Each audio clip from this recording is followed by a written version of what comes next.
पप्पा मी लग्न केलं. अरे काय बोलतोस तरी काय, आणि कुणासोबत? हे काय हिच्या सोबत? हे बघ गण्या, हे लग्न मला बिलकुल बी मान्य नाही. पण का पप्पा? गण्या तुला सांगितलं ना, तू मला एकदा सांग नाहीतर 100 वेळा सांग, मला हे मान्य नाही म्हणजे नाही. पण का पप्पा?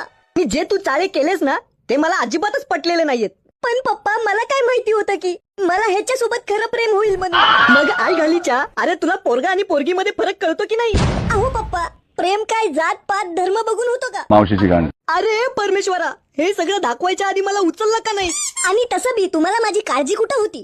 तुम्ही कधी विचार केला माझा? तुमचा एकुलता एक मुलगा वयात आलाय. अहो हे सगळं विचार करून माझ्या हातावरच्या सगळ्या रेषा अदृश्य व्हायला लागल्या. आणि त्याच्यात माझं हे दुर्दैव, मला कोण पोरगी पटलीच नाही. अहो किती दिवस असा हातावरती विश्वास ठेवणार, म्हणून हे लग्न केलं. आता हा माझा बायको गोटिया. अरे तरी पण पोरासोबत, हे परमेश्वरा. कसं आहे ना पप्पा, आता कोर्टाने पण परमिशन दिली आहे. अरे पण आता तुम्ही पुढचा मागचा विचार काही केलाय की नाही? पुढचा विचार तर नाही केला, पण मागचा विचार केलाय. अरे काय बिनलाजवाने हसतोय? आता तुमच्यात वाकणार कोण? हा.